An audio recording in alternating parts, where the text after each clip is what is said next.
Hello guys, ये star embarrassing sword master का season 2 है और इसके अलावा एक और गुड न्यूज है। इस मानवा की तरफ से ऑफिशियली अनाउंस हो चुका है कि इस मानवा का एनिमे अडेप्शन होगा। तो अब बिना किसी बकवास के इसके सीजन 2 को शुरू करते हैं। एपिसोड के शुरुआत में हमें एम्पायर के सेंट्रल रीजन के नॉर्थ के सबसे किनारे एरिया डॉबरे चिटी का सीन दिखाया जाता है। फिर वहाँ एक आदमी को दिखाया जाता है जो अपने हाथ को पटकते हुए कहता है, फिर से तुम कह रहे हो कि ये फिर से हो गया। और ये आदमी डॉबरे चिटी का बैरन डालमेशिया है। फिर वो कहता है, आखिर तुम लोग क्या कर रहे हो? जब भी हम जॉक के बीज को बोते हैं तो वो गायब हो जाते हैं, जैसे कि वो इसका इंतजार कर रहे हो, जैसे कि वो हमारे बीज बोने का इंतजार कर रहे हो। फिर एक ब्राउन हेयर नाइट कहता है, भले ही हमने पूरी रात उस जगह की रखवाली की थी, लेकिन सुबह होते ही वो गायब हो गया। फिर डालमेशा कहता, तुम लोग बहाना मत बनाओ। फिर वो नाइट कहता है, हमें माफ कर दीजिए। फिर डालमेशा अपने सिर पर हाथ रखते हुए कहता है, यहाँ कोई भी ठीक से काम करने के लायक नहीं है। इस जगह की मिट्टी उपजाऊ नहीं है और यहाँ का मौसम भी ठीक नहीं रहता और हम सिर्फ घने पेड़ और जौ की खेती के ऊपर रिलाई नहीं रह सकते। अगर हम अच्छे से खेती नहीं कर पाए तो हम भूख से ही मारे जाएंगे। फिर वो ब्राउन हेयर नाइट कहता है, लेकिन हमारे इलाके के अंदर सिर्फ सोल्जर हैं। फिर डालमेशा अपने वाइन के कप को उस नाइट के सिर के ऊपर फेंक देता है। फिर वो चिल्लाते हुए कहता है, अगर हमारे पास लोगों की कमी है तो इलाके के लोगों को लोहे के जंजीर पहनाकर उनसे काम करवाओ। वैसे भी वो भूख से मरने वाले हैं, आखिर उनके बारे में कौन ही परवाह करेगा। ये जरूर फॉरेस्ट के मॉन्स्टर का काम है और जौ के खेतों को प्रोटेक्ट करो। फिर वो नाइट भी ठीक है बोलकर वहाँ से जाने लगते हैं। फिर डालमेशा सोचने लगता है, इस प्रॉब्लम की वजह से मेरी परेशानी बढ़ते जा रही है, क्या मुझे मर्सनरीज को हायर करना चाहिए? फिर वो बगल की तरफ देखते हुए सोचने लगता है, और ये सिर दर्द देने वाला फॉरेस्ट ये आज मुझे और भी डरावना लग रहा है। फिर हमें उसी फॉरेस्ट में दो लोगों को दिखाया जाता है और उसके साथ एक घोड़ा था और ये लोग ब्लेड और उसका घोड़ा और गोथे था। फिर गोथे फादर एंड्रू के दिए हुए बैच को देखते हुए कहता है, ये क्या है? फिर ब्लेड कहता है, ये पिलग्रिम का सर्टिफिकेट है, फादर एंड्रू ने ये मेरे लिए लिखा था। फिर गोथे कहता है, आप सभी महंगी और एक्सपेंसिव चीजों को रखना नहीं भूले, पर क्या आपको एक भी फ्लिंट रॉक रखने का याद नहीं आया? और गाइस, फ्लिंट रॉक ऐसे पत्थर को कहते हैं जिसे टकराने से काफी ज्यादा चिंगारी निकलती है और उससे आग जलाया जाता है। और वो पत्थर ना होने की वजह से ब्लेड लकड़ी को घुमा घुमा कर आगे जलाने की कोशिश करने लगता है। फिर ब्लेड कहता है, तुम्हें तो सिर्फ बोलना आता है, तुम तो एक बेकार से फ्लिंट रॉक को लेकर आए हो। फिर गोथे कहता है, हाँ मैंने इसे लेकर आया था, पर आपने इसे टुकड़े टुकड़े कर दिया और ये पत्थर बेकार नहीं था, बल्कि आपने इसे ज्यादा ताकत लगाकर तोड़ दिया। अगर हम यहाँ कैंप लगाते हैं तो हम ठंड से ही मर जाएंगे, इसलिए जल्दी से लकड़ी को रगड़ना शुरू करो। फिर उसके बाद ब्लेड कहता है, मैं अब और नहीं कर सकता। फिर उसके बाद वो अपने शॉट को उठाने लगता है, जिसे देखकर गोथे डरने लगा था। फिर गोथे कहता, अगर आप थक गए हो तो आपके बदले मैं काम कर देता हूँ। फिर उसके बाद ब्लेड पीछे मुड़ते हुए कहता है, हे तुम छिपे हुए लोगों, अगर तुम्हारे पास फ्लिंट रॉक है तो मुझे दे दो। और ब्लेड को झाड़ी से बात करता देख गोथे के साथ साथ ब्लेड का घोड़ा भी काफी हैरान हो जाता है। फिर तभी दिखाया जाता है, उस झाड़ी के पीछे से कुछ लोग निकलने लगते हैं और उनका लीडर कहता है, देखने से ऐसा लगता है तुम्हारी आंखें काफी तेज हैं। और उन्हें देखकर गोथे सोचने लगता है, क्या ये बैंडिट्स हैं? फिर उन बैंडिट का लीडर कहता है, अगर तुम्हें पता चल गया था तो तुम्हें पहले ही भाग जाना चाहिए था, आखिर तुम हमारे सामने ताकतवर बनने का दिखावा क्यों कर रहे हो? पर ब्लेड उसकी बातें सुनकर उसे घूर घूर के देखने लगता है। फिर वो बैंडिट लीडर स्माइल करते हुए कहता है, सच में तुम्हारा चेहरा काफी खूबसूरत है, अगर हम ऐसे खूबसूरत चेहरे के साथ तुम्हें कहीं बेचते हैं तो तुम्हारी बहुत अच्छी कीमत मिलेगी। फिर उसके पीछे खड़ा बैंडिट कहता है, तुम कौन से हाउस से हो? अगर तुम हमें अपने मदर फादर के बारे में बता देते हो तो हम अच्छे पैसे के बदले तुम्हें उन्हें सही सलामत दे देंगे। पर ब्लेड उनकी बातों को इग्नोर करते हुए कहता है, क्या तुम्हारे पास फ्लिंट रॉक है या नहीं? फिर वो बैंडिट लीडर कहता है, तुमने क्या कहा? फिर ब्लेड कहता है, चेक करके बताओ, क्या तुम में से किसी के पास फ्लिंट रॉक है या नहीं? फिर वो बैंडिट लीडर कहता है, क्या तुम पागल हो गए हो? फिर तभी ब्लेड का ध्यान उसके गले पर लटके माले की तरफ जाता है, जिसे इंसानों की उंगलियों को काट कर बनाया गया था। फिर उसके बाद ब्लेड अपने शॉट को निकालते हुए कहता है, कोई बात नहीं, इसे खोजने की कोई जरूरत नहीं है। फिर वो सोचने लगता है, जब मैंने अपना होम टाउन छोड़ा था तभी मैंने फैसला कर लिया था, शुरुआत में जो मेरा हौसला था मैं उसे फिर से हासिल करूंगा। फिर ब्लेड कहता है, तुम्हारे पास जो भी है सब कुछ झोंक दो। फिर वो अपने जबरदस्त ऑरा को रिलीज करते हुए कहता है, क्योंकि तुम्हारी लाइफ की कीमत जानवरों से भी कम है। फिर ब्लेड उसके ऊपर अटैक कर देता है और पूरे फॉरेस्ट में सिर्फ उनके चिल्लाने की आवाज सुनाई देती है। फिर हमें डोबरे चिटी इलाके को दिखाया जाता है जहाँ पे दो गार्ड पहरा दे रहे थे। फिर वो पहला गार्ड कहता है ये फॉरेस्ट काफी डरावना है, ऐसा लगता है कि किसी भी पल यहाँ से कोई बाहर निकल आएगा। फिर दूसरा गार्ड कहता है ऐसी बातें मत करो, वैसे भी इस फॉरेस्ट के बारे में काफी ज्यादा रूमर्स फैले हुए हैं। फिर तभी उन लोगों को सामने की तरफ से किसी के आने की आवाज सुनाई देती है, जिससे वो दोनों सतर्क हो जाते हैं और अपने भाले को आगे की तरफ कर देते हैं। फिर उसके बाद वो लोग जोर से चिल्लाते हुए कहते हैं वहां पर कौन है, और इस बात से नोयर को गुस्सा हो जाता है और वो गुर्राने लगता है, जिसे देखकर उन गार्ड लोगों को ऐसे लग रहा होता है कि सामने की तरफ से मॉन्स्टर आ रहा है। और वो लोग ब्लेड थे, और गाइस ब्लेड के घोड़े का नाम नोयर है। फिर ब्लेड कहता है तुम उन्हें नहीं काट सकते। फिर वो गार्ड लोग कहते हैं क्या ये एक घोड़ा है। फिर ब्लेड कहता है अपने भाले को दूर रखो, हमने उन बैंडिट को पकड़ लिया है जो यहाँ आसपास के इलाके में परेशानी खड़ा करते थे। फिर वो गार्ड कहते हैं क्या बैंडिट, तुम्हारा मतलब उन क्रिमिनल से है जिन्होंने पास के विलेज के लोगों को मार दिया था। फिर दिखाया जाता है गोते के साथ वहाँ कुछ बंधे हुए बैंडिट निकलने लगते हैं, और जो बाकी बैंडिट थे उनके कटा हुआ सिर उनके हाथों में था, जिसे देखकर वो दोनों गार्ड काफी ज्यादा डर जाते हैं। फिर ब्लेड कहता है मैं यहाँ के लॉर्ड से मिलना चाहता हूँ, मैं सोआर का ब्लेड और बेजर्ट हाउस का एक नाइट हूँ। फिर उसके बाद हमें सुबह का सीन दिखाया जाता है। फिर डोबरे चिटी का लॉर्ड या बैरोन डालमेशा हंसते हुए कहता है मैं ये सोचकर काफी हैरान हो रहा हूँ कि एक अपने आप को साबित किया हुआ नाइट डोबरे चिटी आएगा। फिर ब्लेड कहता है मैं आपकी मेहमान नवाजे के लिए थैंकफुल हूँ। फिर डालमेशा कहता है तुमने तो उन लोगों को भी पकड़ लिया जो हमें सिर दर्द दे रहे थे, तो मैं इस टेरिटरी के लॉर्ड होने के नाते तुम्हारा स्वागत करने के कैसे नहीं आता, फॉर्मेलिटी की कोई जरूरत नहीं है, आप आराम से बैठ जाइए। फिर उसके बाद वो दोनों आमने सामने बैठ जाते हैं। फिर डालमेशा कहता है तो तुमने 9 बैंडिट्स को पकड़ा है। फिर ब्लेड कहता है अगर उनके कटे हुए सिर को शामिल किया जाए तो मैंने 15 पकड़े हैं, और कुछ लोग वहां से भाग निकले।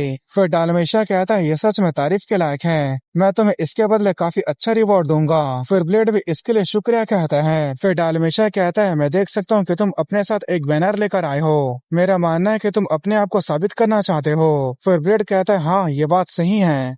फिर वो अपने वाइन के कप को आगे बढ़ाते हुए कहता है मैं तुमसे पूछना चाहता हूँ क्या एक सच्चा नाइट अपने सम्मान की खोज नहीं करता है। उसकी बातें सुनकर ब्लेड सोचने लगता है, ऐसा लगता है कि वो मुझे फ्री में यूज करना चाहता है। मुझे बैंडिट के पकड़ने का रिवॉर्ड लेकर यहाँ से निकल जाना है, अभी मुझे वॉइस के ट्रेस को ढूंढने पर ध्यान देना है।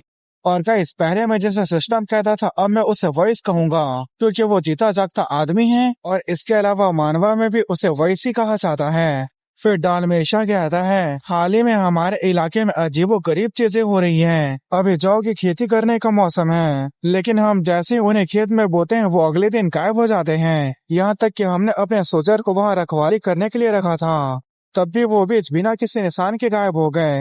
अगर वो जानवर या मॉन्स्टर होते तो सोल्जर को पता चल जाना चाहिए था। इस इलाके के बूढ़े लोग कहते हैं ये काम इस फॉरेस्ट में रहने वाले स्पिरिट का है, और स्पिरिट का नाम सुनकर ब्लेड भी काफी हैरान हो जाता है। फिर उसके बाद हमें उसी फॉरेस्ट का सीन दिखाया जाता है जहाँ पर एक बच्ची बेरी को तोड़ते हुए खा रही थी, और उसे ये बेरी काफी ज्यादा पसंद आ रहा था, और ये बेरी क्योंकि उसके माँ को भी काफी ज्यादा पसंद था इसलिए वो उन्हें टोकरी में भर कर लेकर जा रही थी। फिर तभी उसे पीछे से अजीब सा आवाज सुनाई देता है। फिर उसके बाद वो पीछे मुड़कर कहती है वहाँ क्या है। फिर उसके पीछे दिखाया जाता है जहाँ पर एक काफी बड़ा मॉन्स्टर था, जिसे देखकर वो काफी ज्यादा डर जाती है और रोने लगती है।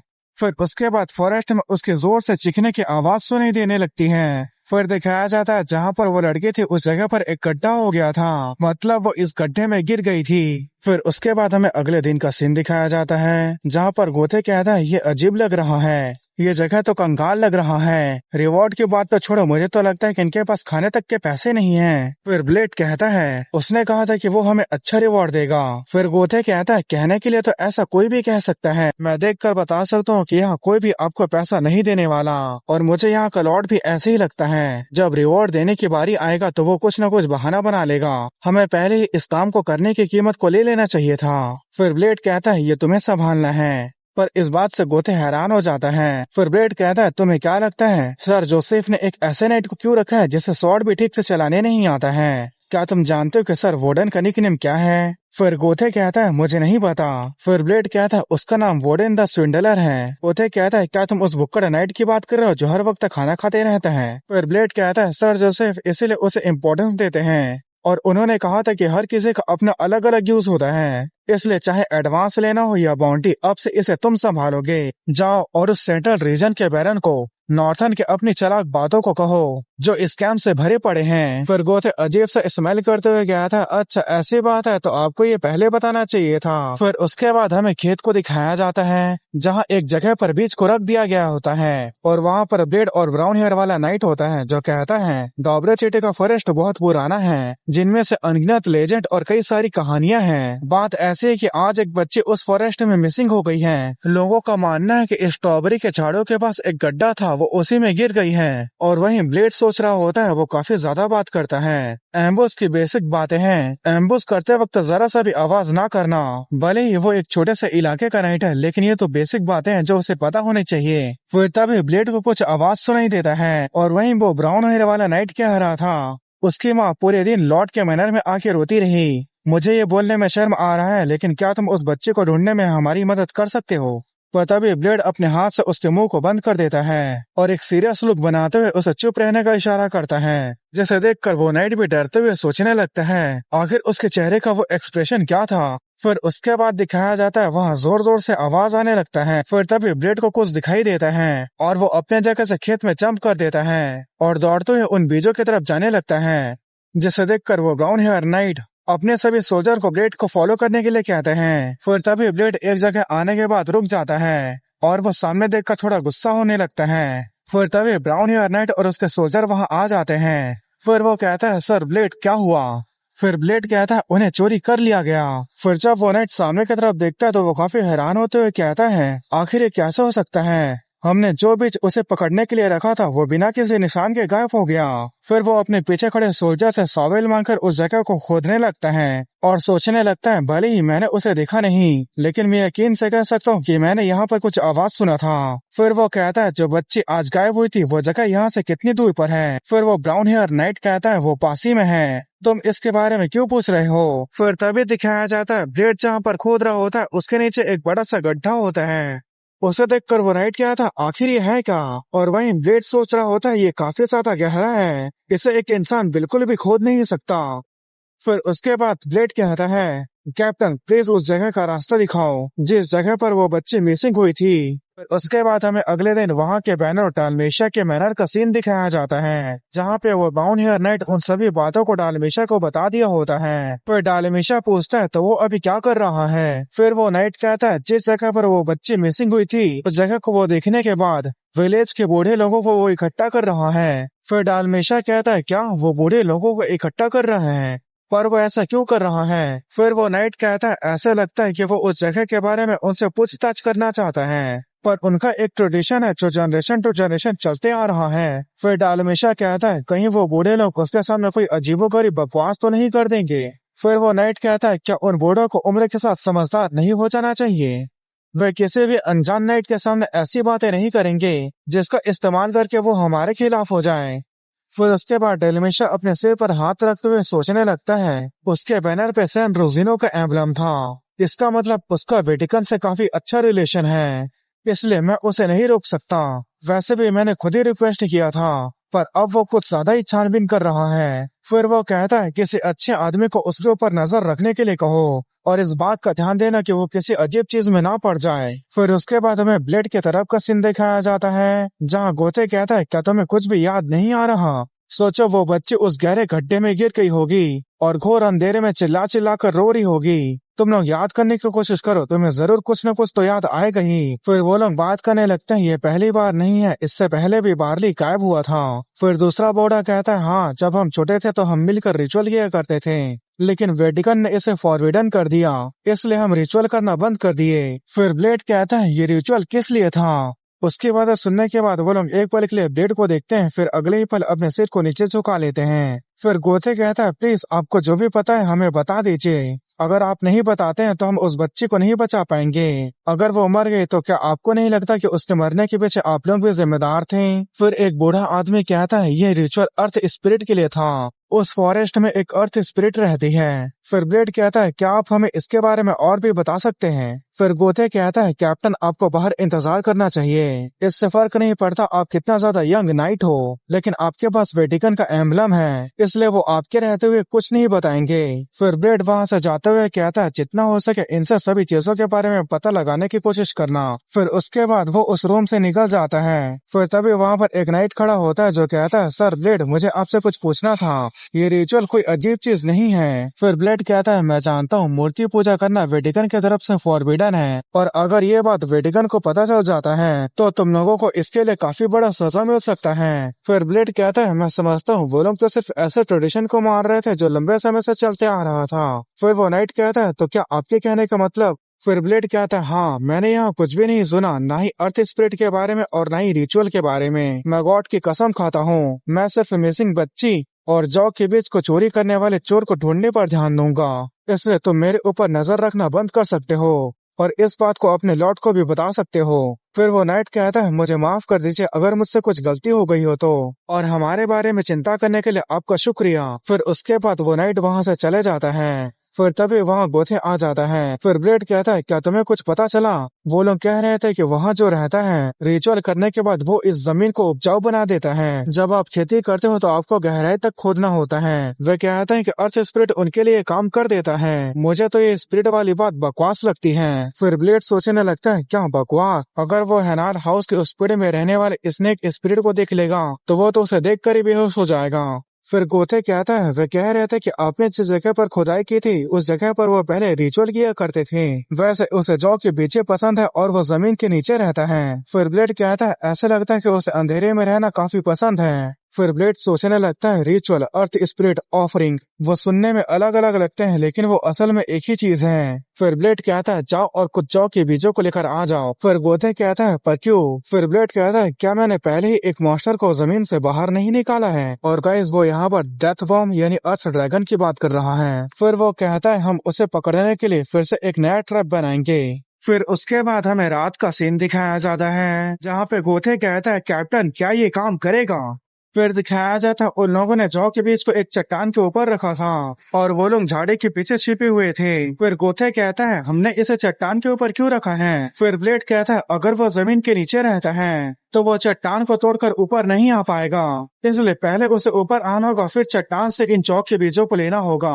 तो गाइस यहाँ पर हो ऐसे रहा है जैसे चोर कहा जा रहा है, वो जमीन के नीचे से खोदते हुए आता है और उन जौ के बीजों को लेकर चले जाता है, पर चट्टान रहेगा तो वो उसे नहीं तोड़ पाएगा। फिर गोथे कहता है क्या हो अगर वो चट्टान को तोड़ देगा तो। फिर तभी ब्लेड कहता है चुप रहो वो आ रहा है। फिर तभी दिखाया जाता है वहाँ कोई बहुत ही तेजी से आता है और वहीं ब्लेड सोच रहा होता है जैसे कि मैंने सोचा था वो पत्थर को नहीं तोड़ सकता। फिर दिखाया जाता है वो उन बीजों के पास पहुंच गया होता है और उसे देखकर ब्लेड अपने शॉट को निकालने लगता है। फिर वो चोर उन बीजों को लेने लगता है। उसे देखकर ब्लेड काफी हैरान हो जाता है क्योंकि इतने समय से जो जौ के बीजों की चोरी कर रहा था और गांव के बूढ़े लोग जैसे अर्थ स्पिरिट कह रहे थे वो तो एक क्यूट सा मोल था, अगर हिंदी में बोले तो छछुंदर। उसे देखकर वहाँ तीनों के मुंह बन जाते हैं। फिर गोथे भड़कते हुए कहता है क्या उन बूढ़े लोगों का बुढ़ापे की वजह से दिमाग खराब हो गया है। अर्थ स्पिरिट ये क्या बकवास है, ये तो एक मामूली सा मोल है। फिर उसके बाद ब्लेड स्माइल करने लगता है और कहता है फिर अपने वर्ल्ड को एक्टिव करते हुए कहता है ये दूसरे की तरह कोई मामूली सा मोल नहीं है, ये एक चमकने वाला मोल है। फिर दिखाया जाता है वो मोल चमक रहा होता है और वो उन बीजों को खा रहा होता है। फिर ब्लेड अपने जगह से जंप करके उसके पास जाने लगता है और इसे मोल भी महसूस कर लेता है, पर उसे देरी हो जाती है और ब्लेड अपने शॉट को लेकर उसके पास पहुंच गया होता है। फिर वो उस मोल को पकड़ लेता है और वो मोल जोर जोर से चिल्लाने लगता है। फिर ब्लेड कहता आखिरकार तुम अब पकड़े गए, और वहीं वो मोल चिल्ला चिल्ला कर रोने लगता है। फिर उसके बाद उस मोल से काफी ज्यादा रोशनी निकलने लगती है। वहीं पर नॉइड और गोते आते हुए कहता है कैप्टन क्या आपने उसे पकड़ लिया। फिर ब्लेड को दिखाया जाता है जो अगले ही पल उस जगह से गायब हो गया था, जिसे देखकर उन दोनों को समझ में नहीं आता कि ब्लेड कहाँ चला गया। फिर उसके बाद वो दोनों ब्लेड को ढूंढने लगते हैं। फिर तभी नॉइड को कुछ चीज दिखाई देता है और वो गुर्राने लगता है, जिसकी आवाज सुनकर गोते भी उसके पास जाने लगता है। फिर दिखाया जाता है नॉइड ने एक गड्ढे को देखा था फिर दिखाया जाता है नोयर ने उस चट्टान के पीछे एक गड्ढे को देखा था। इसका मतलब ब्लेड इस गड्ढे में गिर गया था। फिर जब गोथे उस गड्ढे को देखता है तो वो काफी ज्यादा हैरान हो जाता है क्योंकि वो गड्ढा काफी ज्यादा गहरा था। फिर हमें ब्लेड को दिखाया जाता है जो उस मोल को पकड़कर गड्ढे से नीचे की तरफ गिर रहा होता है। फिर उसके बाद वो किसी जगह को तोड़कर नीचे गिरते हुए अपने बैलेंस को बना लेता है। फिर उसके बाद वो जोर जोर से हाँफने लगता है। फिर वो आसपास देखते हुए सोचने लगता है आखिर ये कौन सी जगह है, क्या ये एक पैसेज है, क्या यहाँ जमीन के अंदर एक पैसेज भी था। फिर उसके बाद वो उस मोल पर हिलाते हुए कहता है आखिर तुम मुझे कौन सी जगह पर लेकर आ गए हो। फिर दिखाया जाता है उसका सिर चकरा गया होता है। फिर ब्लेड कहता है काश तुम होते ही नहीं। फिर वो सोचने लगता है मुझे नहीं पता यहाँ क्या क्या हो सकता है, इसलिए मुझे यहाँ के खतरों से निपटने के लिए पहले से ही तैयार रहना चाहिए। फिर वो अपने वर्ल्ड को एक्टिवेट कर देता है जिसे मोल भी गौर से देख रहा था। फिर वो स्वॉर्ड में अपने ऑरा को भी रिलीज कर लेता है और उसके स्वॉर्ड के टिप पर जो स्टोन था जिसे लेडी एलिसिया ने दिया था वो चमकने लगा था, जिसे देखकर मोल कुछ अपने लैंग्वेज में बोल रहा होता है। फिर ब्लेड सोचने लगता है सच में इस दुनिया में कुछ भी आसान नहीं है और ऐसा लगता है कि उस गड्ढे से वापस ऊपर चढ़ना इम्पॉसिबल है। यहाँ हल्की हवा चल रही है, इसका मतलब इस पैसेज में बाहर निकलने का कहीं न कहीं रास्ता है। फिर ब्लेड कहता है छोटे चूहे कहीं के, अगर मैं आज यहाँ से नहीं निकल पाया तो कल तुम मेरा नाश्ता बनोगे। मतलब ब्लेड उसे भूंज कर खाने की बात कर रहा होता है। अभी के लिए चलो यहाँ से निकलने का रास्ता ढूंढते हैं। आखिर ये पैसेज कितना लंबा है, मैं कितने समय से चल रहा हूँ लेकिन इसका अंत दिखाई नहीं दे रहा। फिर तभी वो मोल चमकना बंद कर देता है। फिर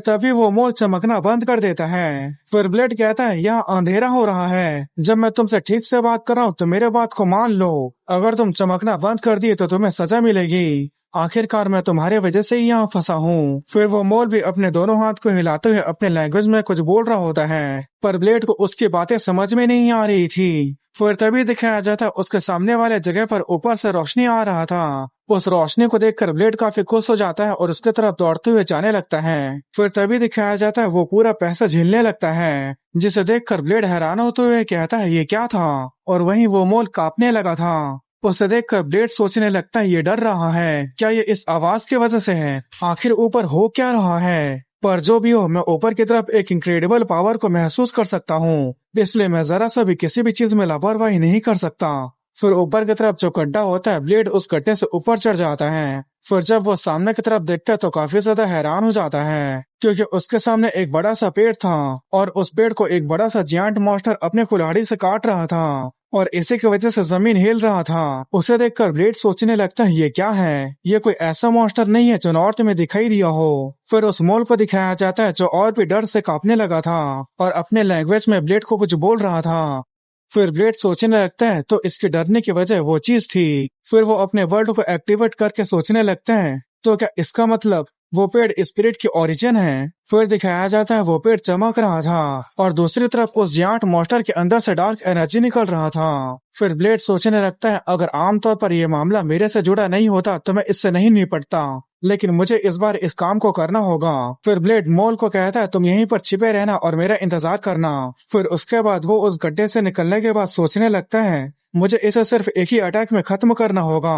फिर ब्लेड उसके तरफ अटैक करने के लिए आगे बढ़ने लगता है और वहीं वो जायंट मॉन्स्टर अपने पेड़ काटने में ही मगन था। फिर उसके बाद ब्लेड अपने वर्ल्ड को एक्टिवेट करता है और स्वॉर्ड में अपने ऑरा को रिलीज करते हुए उस जायंट मॉन्स्टर के ऊपर अटैक कर देता है। और ये अटैक उस जायंट मॉन्स्टर को भी महसूस हो गया था, लेकिन उसे महसूस करने में काफी देरी हो गया था क्योंकि ब्लेड अपने अटैक से उस जायंट मॉन्स्टर के गले को काट देता है। फिर ब्लेड नीचे उतरकर जमीन पर बैलेंस बनाते हुए सोचने लगता है ये जबरदस्त अटैक बिल्कुल सही जगह पर लगा था। पर तभी ब्लेड सामने की तरफ देखकर काफी हैरान हो जाता है क्योंकि वो जायंट मॉन्स्टर अभी भी जिंदा था और उसके कटे हुए गले के अंदर से काफी ज्यादा डार्क एनर्जी निकलने लगा था। और उसे देखकर ब्लेड कहता है तुम लोग फिर से यहाँ भी। फिर वो जायंट मॉन्स्टर अपने बड़े से कुल्हाड़ी से ब्लेड के ऊपर अटैक कर देता है। फिर उसके बाद हमें गोथे को दिखाया जाता है जो उस गड्ढे में चिल्ला चिल्ला कर कह रहा था कैप्टन क्या आपको मेरा आवाज सुनाई दे रहा है, पर अंदर से कुछ भी आवाज सुनाई नहीं दे रहा था। फिर गोथे कहता है मुझे क्या करना चाहिए, क्या मुझे इस गड्ढे में कूद जाना चाहिए। फिर तभी दिखाया जाता है नॉयर को कुछ आवाज सुनाई देता है। फिर नॉयर वहां से जाने लगता है जिसे देखकर गोथे कहता है हे नॉयर तुम कहाँ जा रहे हो। फिर तभी उसे किसी चीज की आवाज जोर से सुनाई देती है। फिर वो गांव के बूढ़े लोगों की बातों को याद करने लगता है, जहां वो कह रहे थे, मैंने जंगल से अजीब से चीखों की आवाजों को सुना था, और वो आवाज ना तो इंसान के थे और न ही जानवर के। वो इन्हीं सब चीजों को सोच सोच कर परेशान हो रहा होता है। फिर उसके बाद वो अपने आप को थप्पड़ मारते हुए कहता है, मुझे अभी के लिए नॉइर के ऊपर भरोसा करके उसे फॉलो करना चाहिए। आखिरकार वो एक ऐसा घोड़ा है जिसे बारबेरियन लोग मानते हैं। फिर उसके बाद वो नॉयर के पीछे भागने लगता है। फिर उसके बाद दिखाया जाता है जहां वो जायंट मॉन्स्टर ब्लेड के ऊपर अटैक करने वाला होता है, पर ब्लेड चुक जाता है और उस अटैक को डॉज करके उस जायंट मॉन्स्टर के पीछे चले जाता है। फिर उसके बाद वो अपने जगह से घूमकर उस जायंट मॉन्स्टर के ऊपर पीछे से अटैक कर देता है, और उसके अटैक की वजह से उस जायंट मॉन्स्टर के पैर पर एक गहरा कट लग गया था। उसे देखकर ब्लेड स्माइल करते हुए सोचने लगता है अब वो अपने पैरों का यूज नहीं कर सकता। फिर तभी दिखाया जाता है वो जायंट मॉन्स्टर पीछे घूमकर अपने बड़े से कुल्हाड़ी से ब्लेड के ऊपर अटैक कर देता है, जिसे ब्लेड रोकने की कोशिश तो करता है पर वो रोक नहीं पाता, और वो इस अटैक से काफी दूर फेंक आ जाता है। फिर वो अपने स्वॉर्ड को जमीन पर काट कर अपना बैलेंस बना लेता है। फिर ब्लेड सोचने लगता है ये एक ऐसा अटैक था जिसमें डार्क ऑरा था, बिल्कुल उसी डेथ नाइट दुल्हन कमीने के जैसे। फिर उसके बाद उस जायंट मॉन्स्टर के सिर को दिखाया जाता है, जिस सिर को वो जायंट मॉन्स्टर उठा लेता है और उस कटे सिर को फिर से अपने गले में लगा लेता है। फिर दिखाया जाता है जो उसके गले से डार्क ऑरा निकल रहा था वो धीरे धीरे करके खत्म होने लगा था, और उसका सिर बिल्कुल पहले की ही तरह जुड़ गया था, जैसे कि वो कटा ही ना हो। फिर ब्लेड सोचने लगता है इसके पास भी इमोर्टेलिटी की पावर है, इसके ऊपर मेरा अटैक काम नहीं करेगा। अगर ऐसी बात है तो मुझे उसे याद करना होगा जब वॉइस ने अपने वर्ल्ड को यूज करने का परमिशन मुझे दे दिया था। और गाइस यहाँ वॉइस का मतलब ब्लेड के सिस्टम से है, जिसे मैं अब वॉइस ही कहूंगा। फिर दिखाया जाता है ब्लेड वॉइस के वर्ल्ड को महसूस कर लेता है, और वॉइस के वर्ल्ड को एक्टिव करने के बाद अपने स्वॉर्ड में उसके जबरदस्त ऑरा को रिलीज करने लगता है। फिर ब्लेड सोचने लगता है ये वो सेंसेशन है जब मेरा वर्ल्ड और उसका वर्ल्ड एक साथ मिला था, और उसके ऑरा को देखकर वो जायंट मॉन्स्टर भी हैरान होता है। फिर ब्लेड उस जायंट मॉन्स्टर के ऊपर अटैक करने के लिए आगे बढ़ने लगता है, और वहीं वो जायंट मॉन्स्टर भी अटैक कर देता है, और जायंट मॉन्स्टर का अटैक ब्लेड को लगने वाला ही होता है, पर ब्लेड इतना तेजी से झुकता है कि उसका आफ्टर इमेज बन जाता है और वो अटैक उसके आफ्टर इमेज को लग जाता है। फिर ब्लेड उस मॉन्स्टर के पेट के ऊपर कट मारकर आगे चले जाता है। फिर वो जमीन पर बैलेंस बनाने के बाद वापस से उस मॉन्स्टर के ऊपर कई सारे अपने स्वॉर्ड से अटैक कर देता है। फिर ब्लेड कहता है मैं तुम्हें तब तक काटते रहूंगा जब तक तुम मर नहीं जाते। फिर उसके बाद चांदनी रात में सिर्फ उस जायंट मॉन्स्टर के खून को दिखाया जाता है। फिर हमें उस जायंट मॉन्स्टर को दिखाया जाता है जिसके ऊपर ब्लेड ने बहुत सारे कट लगाए थे, और ब्लेड के इतने काटने के बावजूद भी वो जायंट मॉन्स्टर हार नहीं मानता और ब्लेड के ऊपर फिर से अटैक कर देता है। और वहीं दूसरी तरफ ब्लेड काफी थक गया होता है। फिर उसके बाद वो जायंट मॉन्स्टर के अटैक को डॉज कर लेता है और पीछे हटकर उससे दूर आ जाता है। फिर उसके बाद ब्लेड जोर जोर से हाँफने लगता है। फिर में उस जायंट मॉन्स्टर को दिखाया जाता है जिसके बॉडी पर जितने भी कट थे वो सभी हील हो जाते हैं। फिर उसके बाद ब्लेड सोचने लगते हैं मैंने उसके हाथों और पैरों को काट दिया, यहाँ तक कि मैंने उसके दिल और फेफड़ों को भी काट दिया, उसके पेट और अतड़ियों को भी अपने स्वॉर्ड से चीर दिया। इसके बाद भी वो मर नहीं रहा। वॉइस ने कहा था कि उसने हेडलेस डेथ नाइट को खत्म कर दिया था। क्या अभी भी मेरे वर्ल्ड में उसे खत्म करने की पावर नहीं है? अपने आप की ही बेइज्जती करने का समय नहीं है। मुझे बस अपने शॉट को अच्छे से स्विंग करने की जरूरत है। अगर तुम्हारे बॉडी पार्ट को काटने से काम नहीं चलेगा तो मैं तुम्हारे पूरी बॉडी की टुकड़े टुकड़े कर दूंगा। फिर दिखाया जाता है वो जायंट मॉन्स्टर हंसने लगता है। उसे देखकर ब्लेड कहता है हंसने की हिम्मत मत करो, तुम मरने वाले हो। फिर तभी ब्लेड देखता है उस जायंट मॉन्स्टर के पीछे से कोई चमकती हुई चीज आ रही थी, जिसे देखकर ब्लेड सोचने लगता है आखिर वो क्या है। फिर तभी वहां की जमीन हिलने लगती है। फिर उसके बाद दिखाया जाता है ये कोई और नहीं बल्कि ब्लेड का घोड़ा नॉइड था, जो अपने यूनिकॉर्न पावर को एक्टिव करके आ रहा था, जिसे देखकर उन दोनों का ध्यान नॉइड की तरफ चले जाता है। पर जायंट मॉन्स्टर उसे देखने में देरी कर दिया था, क्योंकि नॉइड वहां आकर सीधा उस जायंट मॉन्स्टर को ही टक्कर मारता है, और इससे उस जायंट मॉन्स्टर की भी चीखें निकल गई थी। और इस टक्कर का फोर्स इतना ज्यादा था कि वो जायंट मॉन्स्टर काफी दूर फेंका जाता है। फिर उसके बाद वो खड़े होकर जोर से गुर्राने लगता है। उसे देखकर ब्लेड काफी खुश होते हुए कहता है आखिर तुमने ये जगह कैसे ढूंढी? चलो मुझे देखने दो, तुम्हें तो कहीं भी चोट नहीं लगी है। उसके बाद उसे पीछे से आवाज सुनाई देती है और वो मुड़कर देखता है तो वहां पर वो जायंट मॉन्स्टर अपने हाथ से अपने पेट को पकड़कर खड़ा था, जिसे देखकर ब्लेड भी काफी हैरान हो जाता है। फिर वो सोचने लगता है ये क्या है, क्या उसका चोट हील नहीं हो रहा है? क्या इसका मतलब नॉय का स्पिरिट पावर उसके ऊपर काम कर गया? फिर उसके बाद ब्लेड स्माइल करते हुए सोचने लगता है मैंने सही सोचा था। अभी सतर्क हो गए हैं, अगर ऐसी बात है तो। फिर उसके बाद ब्लेड नॉयर के ऊपर बैठ जाता है और वॉइस के वर्ड को एक्टिव करते हुए कहता है, आगे बढ़ो नॉयर। फिर उसके बाद बताया जाता है, इससे फर्क नहीं पड़ता तुम्हारे पास कितनी भी चमकदार चीज क्यों ना हो, अगर तुम्हारे पास ताकत नहीं है तो तुमसे वो कोई भी छीन सकता है। और दुनिया में ऐसे लोग भरे पड़े हैं जो दूसरों की चीजों को छीनकर और उनके आंसू को कुचलकर उनके ऊपर जीते हैं। पर वो आदमी जो अपने शॉट को पकड़कर उनके बदले खड़ा होता है, जिनके पास अपने आप को बचाने की ताकत नहीं है, जिसे स्वॉर्ड मास्टर कोड में कहते हैं एक नाइट। फिर उसके बाद ब्लेड नोएक के साथ उस जियांट मॉन्स्टर के ऊपर अटैक करने के लिए आने लगता है और वहीं वो जियांट मॉन्स्टर भी तैयार होता है। फिर वो नोएक के ऊपर अपने कुल्हाड़ी से अटैक कर देता है, पर ब्लेड उस कुल्हाड़ी को अपने स्वॉर्ड से रोक लेता है और वहीं नोएक अपने सिर से उस जियांट मॉन्स्टर के पेट पर अटैक कर देती है और इस अटैक से उस जियांट मॉन्स्टर की हालत खराब हो जाती है। और इस अटैक का फोर्स इतना ज्यादा था कि वो जियांट मॉन्स्टर काफी दूर फेंका जाता है और वो जिस जगह टकराया था वो जगह भी तबाह हो गया था। पर ब्लेड अभी भी नहीं रुकता और आगे बढ़ने लगता है। वहीं वो जियांट मॉन्स्टर खून की उल्टियां करने लगा था। फिर ब्लेड सोचने लगता है ये काम कर रहा है, नॉयर के अटैक से उसे काफी ज्यादा चोट लग रहा है। फिर तभी दिखाया जाता है वो मॉन्स्टर पीछे हट जाता है, जिसे देखकर ब्लेड भी हैरान हो जाता है। फिर वो जियांट मॉन्स्टर उस पेड़ के सहारे खड़ा हो गया था, जिसे देखकर ब्लेड नॉयर को रुकने के लिए कहता है। फिर दिखाया जाता है जियांट मॉन्स्टर अपने कुल्हाड़ी को नीचे गिरा देता है और वो अपने दोनों हाथ को फैलाकर एक पकड़ने की पोजीशन में आ जाता है। उसे देखकर ब्लेड सोचने लगता है, क्या वो हम पर अटैक करने में कामयाब नहीं हो सकता, इसलिए वो हमें पकड़ने की कोशिश कर रहा है। मुझे पता था इससे निपटना आसान नहीं होगा, लेकिन मुझे लगा नहीं था कि इतना ज्यादा इंटेलिजेंट होगा। ये जानता है कि एकमात्र नॉयर ही इसके लिए खतरा है। इसके अलावा अगर हम अटैक करते हैं और वो वहां से हट जाता है तो उसके पीछे का पेड़ जो स्पिरिट का ओरिजिन है उसके ऊपर अटैक लग जाएगा। हमें अभी क्या करना चाहिए? फिर तभी दिखाया जाता है वहां पर वो मोल आ गया था और वो उसके स्वॉर्ड के टिप को पकड़ लिया था जहां पर वो येलो स्टोन था। फिर ब्लेड अपने स्वॉर्ड को उठाते हुए कहता है, तुम यहाँ क्या कर रहे हो और तुम यहाँ कब आए? यहाँ रहना खतरनाक है, जल्दी से उस गड्ढे में जाकर छिप जाओ। फिर दिखाया जाता है वो मोल चमकने लगा था, जिसे देखकर ब्लेड भी काफी हैरान हो जाता है क्योंकि उसकी वजह से वो येलो स्टोन चमकने लगा था। फिर ब्लेड सोचने लगता है ये तो एल्फ का एम्बर है जो इससे रेजोनेट कर रहा है, और गाइस वो येलो स्टोन ही एल्फ का एम्बर है। फिर उसके बाद दिखाया जाता उस जियांट मॉन्स्टर के पीछे जो ट्री था, जो स्पिरिट का ओरिजिन भी था, उसके अंदर से सेम वैसे ही रोशनी निकल रहा था जो एल्फ एम्बर के अंदर से निकल रहा था। फिर दिखाया जाता है ब्लेड के शॉट से येलो कलर का ऑरा निकल रहा था, जिसे देखकर ब्लेड सोचने लगता है यह तो स्पिरिट ब्लेसिंग है, इस पावर के साथ मैं इसे काट सकता हूँ। फिर वो मोल चंप करके ब्लेड के आर्मर के अंदर चले जाता है। फिर उसके बाद वो वहां से निकलता है। फिर वो इशारा करते हुए अपने लैंग्वेज में कुछ बोलने लगता है। फिर ब्लेड स्माइल करते हुए कहता है, ठीक है मैं समझ गया। फिर वो नॉयर को कहता है, चलो नॉयर अब इसे खत्म करते हैं। फिर उसके बाद वो जियांट मॉन्स्टर भी नीचे झुकता है और जोर से दहाड़ते हुए उसे पकड़ने के लिए तैयार हो जाता है।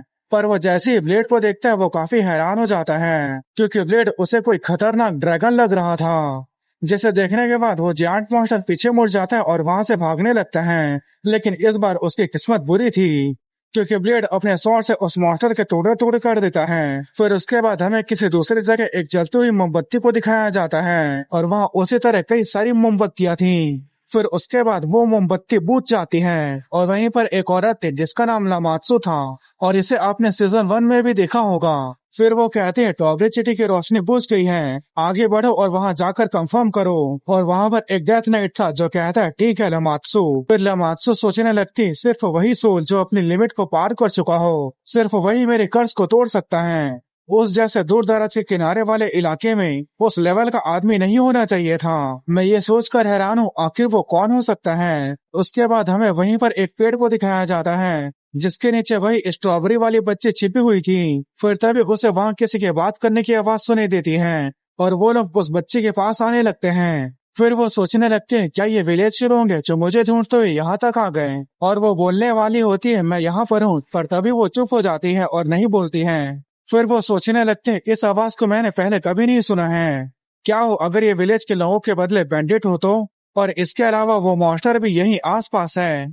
फिर तभी वहां पर कोई आ जाता है जिसे देखकर उस बच्चे को लगता है कि वो मॉन्स्टर है और वो अपने दोनों हाथ से अपने मुंह को बंद कर लेती है। फिर दिखाया जाता है ये ब्लेड होता है जो वहां के बेलों को हटाते हुए कहता है मैंने तुम्हें ढूंढ लिया।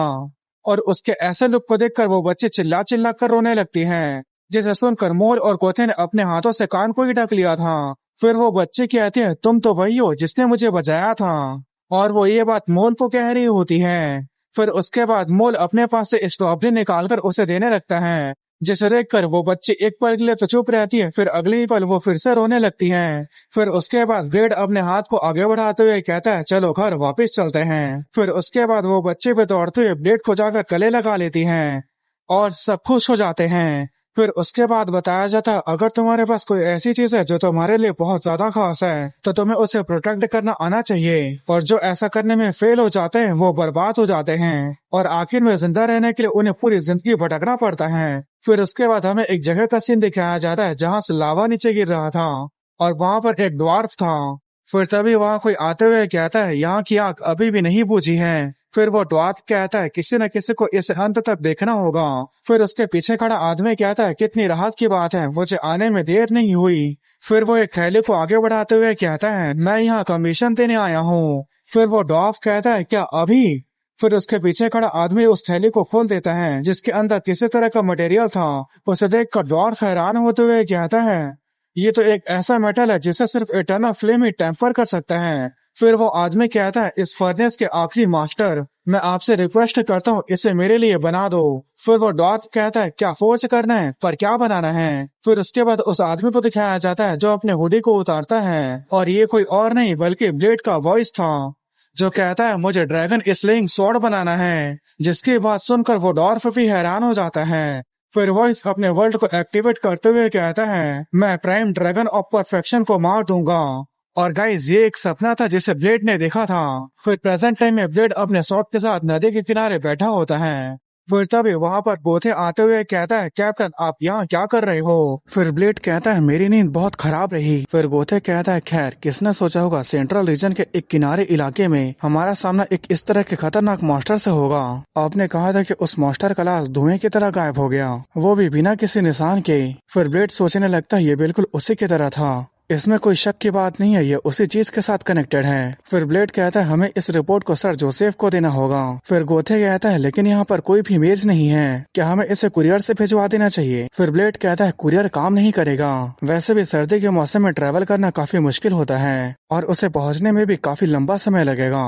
क्या इस सिटी के ईस्ट में कोई ऐसी जगह है जहाँ पर मेज है? फिर गोथे कहता है, अगर ये ईस्ट की बात है तो ये टनोवा के विट्स्काया काउंटी में हो सकता है। फिर ब्लेड कहता है, ठीक है चलो, ये हमारा अगला डेस्टिनेशन होगा, हम सुबह होते ही यहाँ से निकलेंगे। फिर गोथे भी ठीक है बोलकर वहाँ से चले जाता है। फिर उसके बाद ब्लेड वहाँ पर अकेले सोचने लगता है, मुझे यकीन है मैंने कुछ सपना देखा था, लेकिन वो सपना मुझे बिल्कुल भी याद नहीं आ रहा, जैसे कि वो कोई सपना नहीं मिराज हो। एक ड्रैगन को काटना, ड्रैगन स्लेइंग स्वॉर्ड, ये आवाज मुझे जानी पहचानी लग रही है। क्या ऐसे हो सकता है कि वह जरा छोड़ा गया एक आखिरी फ्रेगमेंट का हिस्सा हो? फिर उसके बाद वो अपने स्वॉर्ड को सिर के सामने रखकर अपने कॉन्शियसनेस के अंदर चले जाता है और सोचने लगता है, मैं अभी भी उससे कनेक्टेड हूँ। फिर वो पहले की बातों को याद करने लगता है जहाँ वॉइस ने कहा था, हम फिर से मिलेंगे वर्ल्ड के गहराई में। पर ब्लेड वर्ल्ड के उस गहराई तक पहुँच नहीं पाता और वो वॉइस से कनेक्शन कर पाने में फेल हो जाता है। फिर उसके बाद हमें सुबह का सीन दिखाया जाता है जहाँ पे डालमिशा कह रहा था, अगर तुम जा रहे हो तो मौसम थोड़ा ठीक होने का इंतजार क्यों नहीं कर लेते, उसके बाद चले जाना। क्या तुम्हारे जल्दी जाने का कोई खास कारण है? क्या हमारी मेहमान नवाजी में कमी हो गई? फिर ब्लेड कहता है, ऐसी बात नहीं है बैरोन, मेरा जो काम था मैंने उसे पूरा कर लिया है, इसलिए मेरे जाने का समय पूरा हो गया है। फिर डालमिशा सोचने लगता है, मैं उम्मीद कर रहा था कि मैं उसका और फायदा उठा पाता,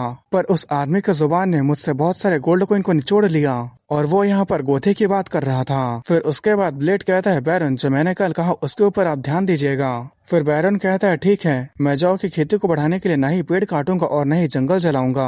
फिर ब्लेड कहता है, और हाँ, समय समय पर फॉरेस्ट को श्रद्धांजलि देना भी कोई बुरी बात नहीं है, कल रात मैंने फॉरेस्ट की इच्छा को महसूस किया था। तो गाइस मैं बता दूं, कुछ ऐसे लोग होते हैं जैसे कि बिशप, प्रीस्ट, इंक्विजिटर या होली नाइट भी, जो लोग अच्छे और बुरे चीज को महसूस कर सकते हैं। इसलिए डालमिशा ब्लेड की बातें सुनकर काफी हैरान हो गया है। फिर ब्लेड कहता है ये श्रद्धांजलि गॉड के लिए है जिन्होंने मुझे जीतने के लिए ब्लेस किया। फिर डालमेशिया एक कॉइन को देखते हुए सोचने लगता है वो स्पिरिट के लिए मूर्ति पूजा करने के लिए नहीं कह रहा है, बल्कि वो गॉड के लिए इसे एक श्रद्धांजलि की तरह कह रहा है। आखिर एक बारबारिक नॉर्थर्न नाइट इतना नोबल कैसे हो सकता है? तो गाइज मैं बता दूं, जो मोल है वो एक अर्थ स्पिरिट भी है और ब्लेड इनडायरेक्टली उसे जौ के बीजों को खाने देने की बात कर रहा है और इसे डालमेशिया भी समझ गया था, जिसे सोचने के बाद वो ब्लेड को एक सच्चा नाइट समझने लगा था। फिर वो ग्रीटिंग करते हुए कहता है आपका हमारे बारे में इतना ज्यादा सोचने के लिए मैं बहुत ज्यादा थैंकफुल हूँ। फिर ब्लेड भी ग्रीट करते हुए कहता है मैं डॉबरे चीटी के खुशहाली के लिए प्रे करते रहूंगा। फिर वो डॉबरे चीटी के झंडे को देखकर सोचने लगता है तुम भी अपना ख्याल रखना। और वो असलियत में डॉबरे चीटी के झंडे के पीछे उस पेड़ को कह रहा था जो स्पिरिट का ओरिजिन है। फिर बताया जाता है स्पिरिट को जीने के लिए प्रेजेंस की जरूरत होती है, किसी का मेमोरी जो उनके बारे में सोचता है, फीलिंग जैसी चीजें ही स्पिरिट को इस जमीन पर रहने देती है। बिल्कुल वैसे ही फीलिंग जैसे कि एक डरी और छिपी हुई बच्चे को बचने के बाद महसूस हुई थी। अब तुम्हें भुलाया नहीं जाएगा। आज वो दिन है जब चमकता हुआ येलो स्टार डॉबरे चीटी के फॉरेस्ट में फिर से वापस आ चुका है। गाइस यहाँ पर येलो स्टार का मतलब मोल से था। फिर उसके बाद हमें बिशप को दिखाया जाता है जो शायद अभी भी बैजेट काउंटी में था। फिर उसके बाद हमें जोसेफ को दिखाया जाता है जो खिड़की से देखते हुए कहता है क्या तुम्हें पता चला यहाँ कौन आने वाला है? उसके पीछे जगर होता है जो कहता है वे कह रहे थे कि यहाँ ड्यूक ड्रैगुलिया का बायोलॉजिकल बेटा आने वाला है और वो ड्रैगन किलर नाइट कैप्टन मिर्सिया का हाफ ब्रदर भी है। फिर उसके बाद जोसेफ सोचने लगता है वो ड्रैगन ब्लड ड्यूक का बेटा है और मिर्सिया ड्रैगुलिया का हाफ ब्रदर भी है, तो इसका मतलब वो जरूर वही होगा। फिर उसके बाद दिखाया जाता है वहाँ पर 2 फ्लैग था जिसमें से एक ब्लैक और दूसरा गोल्डन ड्रैगन था और इसमें से ब्लैक ड्रैगन का एम्बलम हमारे ब्लेड के बैनर में भी है और जिसे शायद कैप्टन मिर्सिया ने दिया है। फिर उसके बाद वहाँ पर कोई आने लगता है और उसे देखकर बिशप पियर अपने दोनों हाथ फैलाकर स्वागत करने लगता है। फिर बताया जाता है इसका नाम राडू ड्रैगोलिया है। फिर उसके बाद बताया जाता है राडू ड्रैगोलिया मिर्सी ड्रैगोलिया के साथ ड्रैगन किलर नाइट्स का वो एक इम्पोर्टेंट मेंबर है। उसने अनगिनत ड्रैगन को मारा है और वो एक आउटस्टैंडिंग नाइट है और एम्पायर के सबसे स्ट्रॉन्गेस्ट लोगों में से एक है। आखिरकार वो ड्रैगन के ब्लड वाले फैमिली से आता है। उसका फेम ही इतना ज्यादा है जैसे लगता है कि वो रूटिकर से ज्यादा स्ट्रॉन्ग है। लेकिन ड्रैगन किलर नाइट्स फिर से नॉर्थ में क्यों आए हैं? उनके यहाँ आने का मतलब है ये ड्रैगन से रिलेटेड है या हमारे लिए कोई खतरा है। फिर जोसेफ कहता है क्या हाल ही में ड्रैगन से रिलेटेड इंसिडेंट हुआ है जैसे कि डेथ फॉर्म लिंड ब्लूम के जैसे किसी का दिखाई देना। फिर जगर कहता है ऐसा कोई भी रिपोर्ट नहीं आया है और इसके अलावा नॉर्थन बॉर्डर की रिपोर्ट में भी किसी भी ऐसे इंसिडेंट का जिक्र नहीं था। फिर जोसेफ सोचने लगता है मुझे अजीब क्यों लग रहा है, कुछ तो ऐसा इम्पोर्टेंट चीज है जिसे मैं मिस कर रहा हूँ। फिर तभी वहाँ वार्डन आते हुए कहता है लॉर्ड जोसेफ इस तुरमा से हमें एक अर्जेंट न्यूज मिला है। बैजेट की आई नॉर्थ में अजीब तरह से घूमते हुए पाया गया है, जिसे सुनने के बाद दोनों हैरान हो जाते हैं। फिर जोसेफ एक लेटर को पढ़ते हुए सोचने लगता है ऐसा लगता है यही मेरी परेशानियों की जड़ है। फिर जोसेफ कहता है इस बार मेरा अंदाजा गलत था, वो सोआर के पावर में इंटरेस्टेड नहीं थे, यह मेरी गलती है, मैं उसे समझ नहीं पाया जिसने अपनी पूरी जिंदगी एक्सोसिज्म का काम किया है। फिर जगर कहता है आपके कहने का क्या मतलब है? फिर जोसेफ कहता है नॉर्थन चर्च जो वेटिकन से बिलोंग करता है, वेटिकन और dragon killer night Barauni Usman के मौसम की तरफ बढ़ रहा है।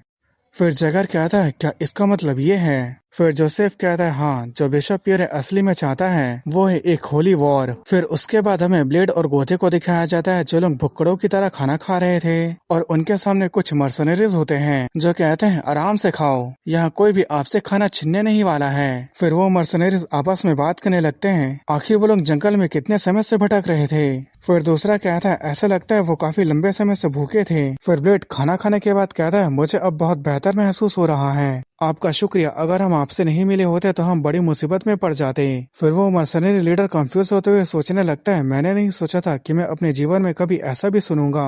फिर वो सभी लोग ब्लेड को घूर घूर के देखने लगते हैं, जैसे देखकर ब्लेड को कुछ समझ में नहीं आता। फिर मर्सनरी लीडर कहता है आप सेंट्रल से नहीं लगते। फिर ब्लेड कहता है मैं नॉर्थ से हूँ। फिर मर्सनरी लीडर कहता है क्या नॉर्थ से? फिर ब्लेड कहता है क्या मैंने अभी कोई गलती कर दी है? फिर वो मर्सनरी लीडर कहता है नहीं सर, मैं पहली बार किसी नॉर्थ के आदमी से मिल रहा हूँ इसलिए मैं काफी हैरान हूँ। हम जैसे मर्सनरीज जिसे कचरे की तरह ट्रीट किया जाता है, हमने पहले कभी भी आप जैसे एक हाई रैंकिंग पोजीशन वाले आदमी के मुंह से शुक्रिया नहीं सुना। फिर ब्लेड सोचने लगता है ऐसा लगता है नॉर्थ के मुकाबले में सेंट्रल रीजन में नोबल और मामूली लोगों के बीच कुछ कुछ ज्यादा ही भेदभाव किया जाता है। फिर मर्सनरी लीडर कहता है वैसे आप कहाँ जा रहे हैं? फिर ब्लेड कहता है हम विट्स्काया काउंटी के टर्नोवो जा रहे हैं। फिर मर्सनरी लीडर कहता है क्या ही कोइंसिडेंस है, हम भी टर्नोवो जा रहे हैं। फिर गोथे कहता है यह तो बहुत अच्छी बात है कैप्टन, अगर हम इन्हें फॉलो करते हैं तो हम वहाँ जल्दी पहुँच जाएंगे। फिर वो मर्सनरी लीडर को कहता है मुझे तो आपसे मिलने से पहले ऐसा लग रहा था कि हम जंगल में खो जाएंगे और भूख से मर जाएंगे। उसकी बातें सुनकर ब्लेड मन ही मन कहता है अपनी बकवास बंद करो पागल बेवकूफ कहीं के, हम उन्हें जानते भी नहीं है तो हम उन्हें कैसे फॉलो कर सकते हैं? अगर क्या हो वो हमारा फायदा उठाना चाहते हो तो हम फिर से किसी प्रॉब्लम में फंस जाएंगे। पर वहीं गोथे को कुछ समझ में नहीं आ रहा था। फिर वो मर्सनरी लीडर उठते हुए कहता है मेरा नाम स्टीफन है और हम थॉर्नेट्री मर्सनरीज हैं। फिर ब्लेड अपने नाम को सुआर का ब्लेड बोलने वाला होता है पर वो रुक जाता है और अपना नाम बस ब्लेड बताता है। फिर स्टीफन कहता है हमारा आपके साथ ट्रैवल करना हमारे लिए सम्मान की बात होगी। फिर उसके बाद दिखाया जाता है वो लोग विट्स्काया काउंटी के टर्नोवो में पहुंच गए होते हैं। फिर स्टीफन बताता है टर्नोवो एक ऐसा सिटी है जो ईस्ट के एल्फ के साथ एक ट्रेडिंग हब माना जाता है, इसलिए कई सारे मर्चेंट और मर्सनरीज यहाँ पर आते हैं। फिर ब्लेड कहता है अच्छा ऐसी बात है। फिर स्टीफन सोचने लगता है वो बहुत यंग है और एक नाइट भी है, इसके साथ एक अच्छा रिलेशनशिप बनाना मेरे लिए बहुत फायदेमंद हो सकता है। फिर वो कहता है मुझे यहाँ पर कुछ अच्छे जगहों के बारे में पता है, क्या आप वहाँ जाना चाहेंगे? फिर ब्लेड कहता है कोई जरूरत नहीं है, मुझे तो बस इस जगह के लॉर्ड से मिलना है। फिर स्टीफन कहता है क्या ऐसी बात है? काउंट का एस्टेट इस सिटी का सबसे बड़ा बिल्डिंग है, हम सामने वाले इनमें रुकेंगे, इसलिए आपको कुछ मदद की जरूरत होगी तो आप हमारे पास आ सकते हैं। फिर ब्लेड कहता है मेरी मदद करने के लिए आपका शुक्रिया। फिर स्टीफन कहता है मैं उम्मीद करता हूँ हम फिर से मिलेंगे। फिर उसके बाद वो लोग वहाँ से चले जाते हैं। फिर ब्लेड कहता है मुझे बाद में उन्हें ड्रिंक पिलाना चाहिए। फिर गोथे कहता है आपको उनके लिए कुछ महंगा चीज खरीदना चाहिए। फिर ब्लेड कहता है पर क्यों? फिर गोथे कहता है उनके इक्विपमेंट को देखते हुए और कासल गेट में इंस्पेक्शन भी जल्दी खत्म हो गया था, ऐसा लगता है कि सेंट्रल में उनके पास काफी अच्छा पोजीशन है। फिर ब्लेड कहता है अच्छा ऐसी बात है, उनके बारे में जानना भी कोई गलत बात नहीं है, चलो हमें इस सिटी के सबसे बड़े बिल्डिंग में जाना है। फिर उसके बाद दिखाया जाता है ब्लेड वहाँ पहुँच गया होता है और वो दोनों उसे देखकर काफी हैरान हो गए थे क्योंकि सच में वहाँ के लॉर्ड का एस्टेट काफी ज्यादा ही बड़ा था और ब्लेड वहाँ के दरवाजे पर खड़ा था। फिर तभी वहाँ का गेट कीपर कहता है आप कौन हो? फिर ब्लेड कहता है मैं बैजेट का नाइट ब्लेड हूँ, मैं यहाँ के लॉर्ड से एक रिक्वेस्ट करने आया हूँ। फिर वो गेट कीपर कहता है रिक्वेस्ट बताओ, मैं उन्हें बता दूंगा। फिर ब्लेड कहता है मुझे अपने लॉर्ड को कुछ जरूरी बात बताना है, इसलिए मैं मेज के टेलीग्राम को कुछ समय के लिए यूज करना चाहता हूँ, प्लीज उन्हें बताएं कि ये मुसीबत में फंसा हुआ नाइट काउंट से अपनी दया दिखाने की भीख मांग रहा है। फिर वो गेट कीपर कहता है ठीक है मैं समझ गया, कुछ समय के लिए रुको। फिर गोथे कहता है क्या हमें रहने के लिए बाद में इन खोज लेना चाहिए क्योंकि हमें इनवाइट किया जा सकता है। फिर ब्लेड भी ठीक है कह देता है। फिर उसके बाद दिखाया जाता है सुबह से शाम हो जाता है और शाम से रात हो जाता है और वो लोग अभी भी गेट पर खड़े इंतजार कर रहे थे। फिर ब्लेड सोचने लगता है मैंने इस सिचुएशन को पहले भी एक्सपीरियंस किया है। फिर गेट कीपर कहता है मुझे यकीन नहीं है आपका जवाब कब मिलेगा। फिर ब्लेड कहता है ये एक सिंपल रिक्वेस्ट है इसलिए मैं इसका जवाब सुनना चाहता हूँ। वो गेट कीपर कहता है तो आपको इंतजार करना होगा। फिर ब्लेड कहता है कब तक? जब तक काउंट का जवाब नहीं आ जाता।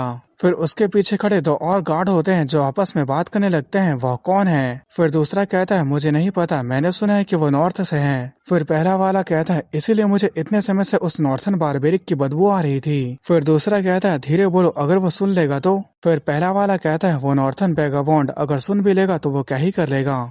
फिर ब्लेड सोचने लगता है क्या उसका यही मतलब था। फिर में पास्ट का सीन दिखाया जाता है जहाँ पे लावाडो कह रहा था याद रखना सेंट्रल के लोग स्पेशली सिटी हायर अप और उनके नीचे के सभी लोग एक जैसे हैं। उनका मानना है कि कॉन्टिनेंट का कोर मिडल में है और वो दुनिया के सेंटर में है। वो सोचते हैं कि उनके पास जो नोबिलिटी है वो किसी से भी कंपेयर नहीं किया जा सकता, न तो वेस्ट के सूखे मिट्टी खाने वाले लोग और न ही नॉर्थन के वो लोग जिनके अंदर बारबेरियन का ब्लड मिक्स होता है। इस बात को अपने दिमाग में बैठा लो, वहाँ का डिस्क्रिमिनेशन नॉर्थ के बर्फ से भी ज्यादा ठंडी है। फिर ब्लेड कहता है हे क्या मैं तुम्हें मजाक लग रहा हूँ? फिर वो गेट कीपर कहता है नहीं मैंने तो ऐसा नहीं कहा। फिर तभी कोथे पीछे से बैनर निकालते हुए कहता है कैप्टन। फिर ब्लेड उस बैनर को लेते हुए कहता है मैं जवाब का इंतजार कर रहा हूँ। फिर वो बैनर को जमीन पर गाड़ते हुए कहता है तुम्हारे पास परमिशन नहीं है। उसे देखकर गेट कीपर हैरान हो जाते हैं।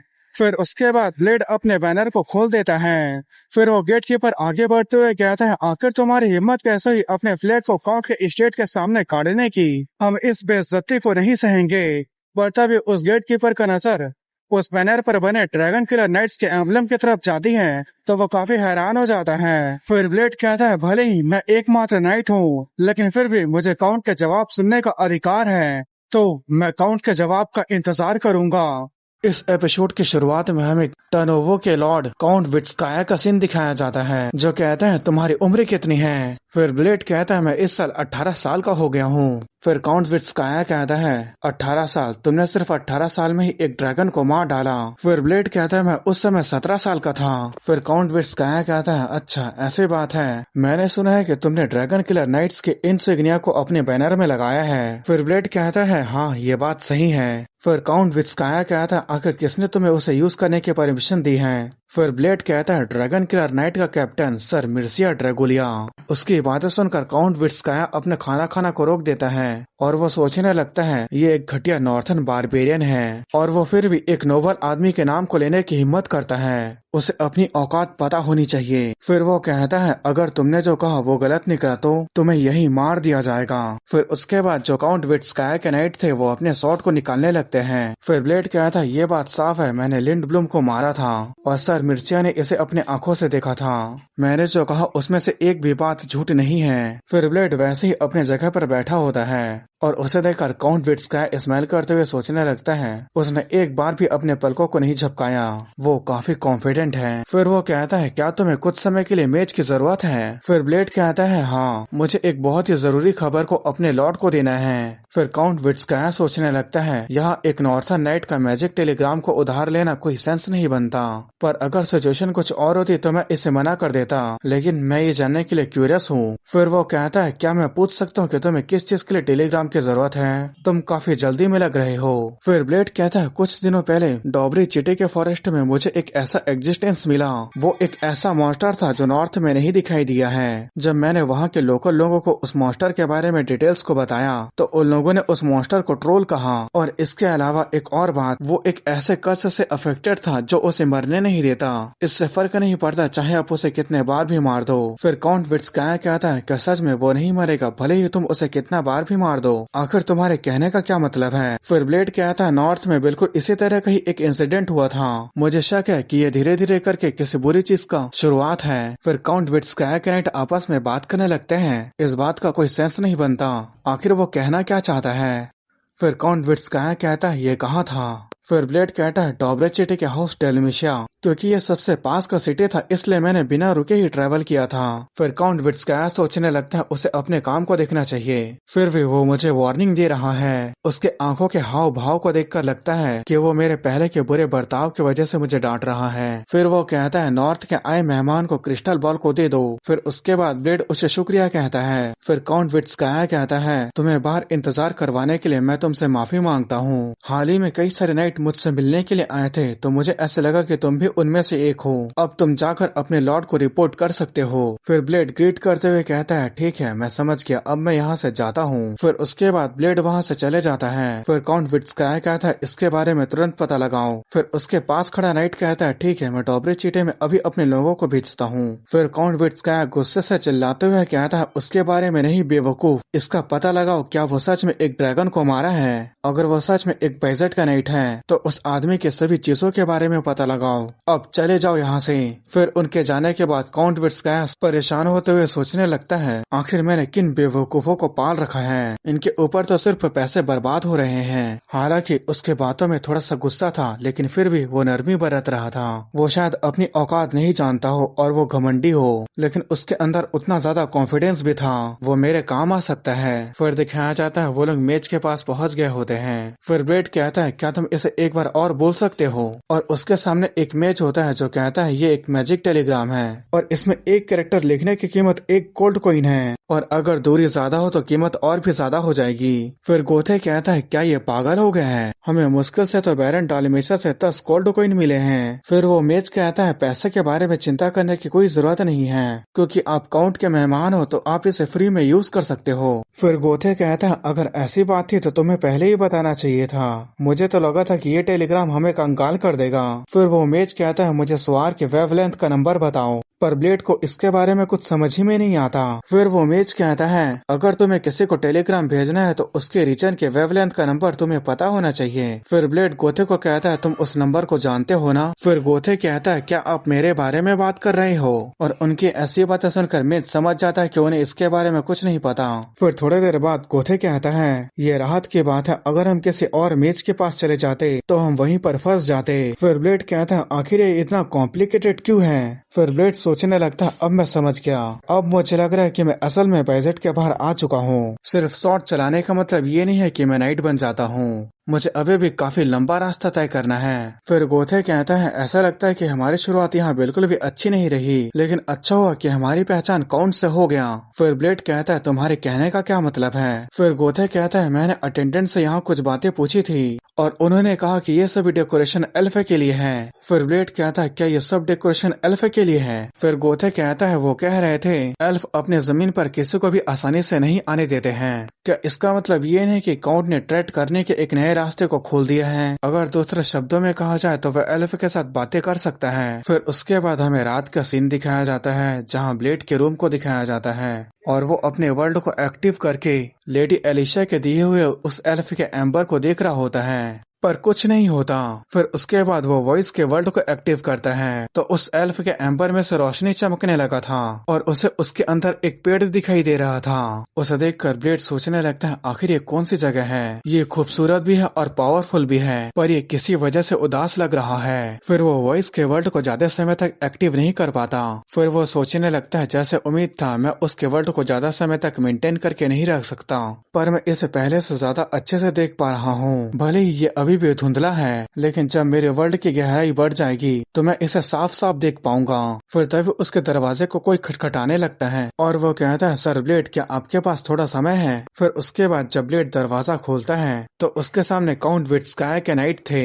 फिर ब्लेड कहता है क्या हुआ। फिर वो नाइट कहता है मैं तुम्हें आराम करने से रोकने के लिए माफी चाहता हूँ, लेकिन कैसा रहेगा कि हम अभी इस पार करें। फिर ब्लेड कहता है क्या अभी एक इस पार। फिर वो नाइट कहता है ये उतना भी बड़ा नहीं है, इसे सोने से पहले बस एक वार्म अप समझो। नॉर्थ का नाइट का टर्नओवर आना यहाँ बहुत ही रेयर है, ये हमारे लिए बहुत सम्मान की बात है कि हम नॉर्थ के शॉट का एक्सपीरियंस कर पाएंगे। उसकी बातें सुनकर ब्लेड उनको देखने लगता है और उस नाइट के पीछे खड़े नाइट स्माइल कर रहे होते हैं। फिर उसके बाद ब्लेड स्माइल करते हुए सोचने लगता है भेदभाव करना और किसी को नीचा देखना इसे खत्म करने का एक ही तरीका है। फिर ब्लेड कहता है ठीक है, आपने मुझे टेलीग्राम सेंड करने का परमिशन दिया और मुझे सोने के लिए इतने कंफर्टेबल जगह को भी दिया, तो ये बात नेचुरल है कि वापस में मैं आपको भी कुछ दूं। फिर वो सोचने लगता है भेदभाव और नीचा देखने को खत्म करने का तरीका अपने आप को साबित करना है। फिर उसके बाद हमें थोड़ी देर बाद का सीन दिखाया जाता है जहां काउंट विट्स्काया का नाइट कैप्टन काउंट को कह रहा था ये बात कंफर्म है कि वो ड्रैगन किलर नाइट का मेंबर है और इसके अलावा हमने उसके स्किल्स को भी वेरीफाई कर लिया है। हमारे बचे हुए नाइट में से कोई भी उसका सामना नहीं कर पाया, यहाँ तक कि एक भी नहीं।